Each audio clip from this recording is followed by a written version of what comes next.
దేవుని నామం స్తోత్రాలు. మీ అందరి కొందరు దేవుని మాటలు విందాం, కుసేపు శక్తిగా విందాం. బైబిల్లో మార్కు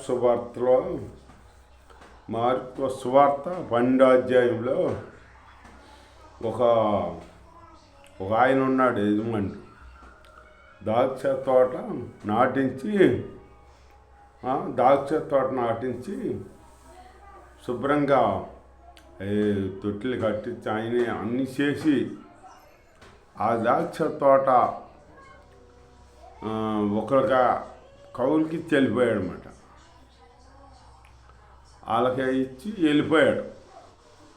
వెళ్ళిపోస్తే శానాలకు వచ్చాడు. శానాలకు వచ్చి రావలా. ఈ కాపులు ద్రాక్ష కోతకాలం వచ్చినప్పుడు తనకి రావాల్సిన భాగం తీసుకురామని ఒక మనిషిని పంపించాడనమాట.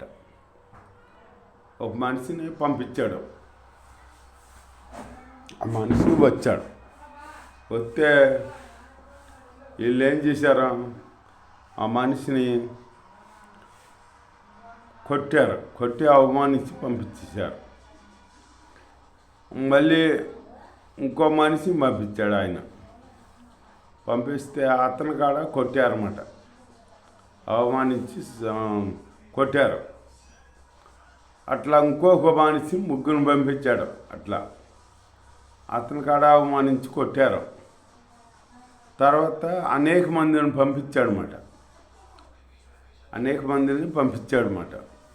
ఆ భాగం ఎత్తురామని పంపిస్తే వాళ్ళు కొందరిని కొట్టారు, కొందరిని చంపారు అని ఉంది బైబిల్లో.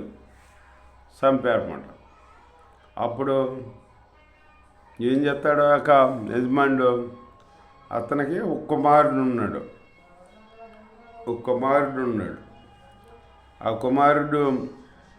కుమారుని సన్మానిస్తారనుకుని ఆయన కుమారుని పంపాడన్నమాట.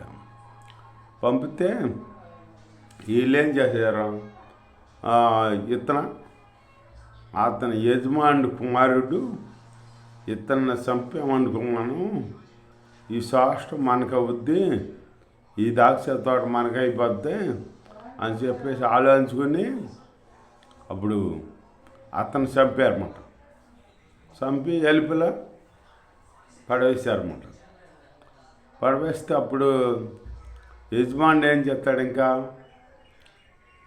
యజమానుడు అప్పుడు అట్లాగే మన కొరకు యేసయ్య పరలోకం వదిలి భూమికి వచ్చాడన్నమాట. భూలోకానికి వస్తే మనం గుర్తించకుండా యేసయ్యని పెడసేవుని పెట్టి, యేసయ్య దేవుడు కాదులే, తెల్లల దేవుడు, ఆ అమెరికా దేవుడు, వాళ్ళ దేవుడు అని మనం పెడసేవుని పెట్టి వదిలేసామన్నమాట. వదిలేస్తే మనం పట్టించుకోకుండా ఉన్నాం. ఆఖరికి యేసయ్యని పట్టుకుని సిలువేశారు.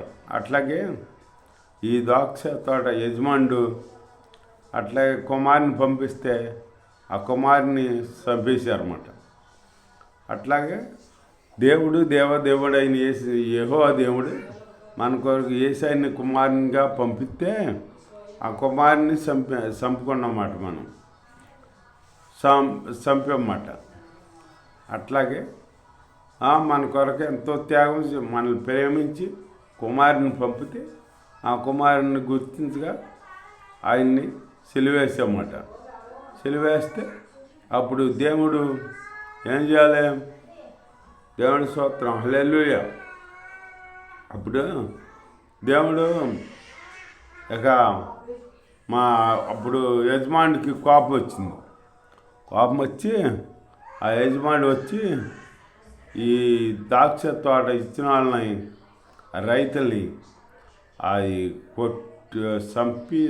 అతను చంపేసి కొట్టి వాళ్ళ దగ్గర నుంచి తీసుకుని ద్రాక్ష తోట మళ్ళీ ఇంకొకరికి ఇచ్చాడనమాట, కబుర్కి ఇచ్చాడనమాట. అట్లాగే మనం మన దగ్గర మనం దేవుని గుర్తించకపోతే మనకిచ్చే ఆశీర్వాదం మనకు వచ్చే ఆశీర్వాదం ఇంకొకరికి వెళ్తుంది అన్నమాట. మనం దేవుని గుర్తించి దేవుని గణపరచలేదుగా మనకి గెలుపు తెలుతుల్లా.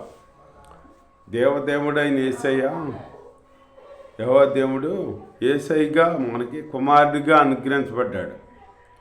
ఆ కుమారుని మనం దూషిస్తున్నాం అన్నమాట. దూషిస్తుంటే మనకి ఆయన ఇలువ తెలుతుల్లా.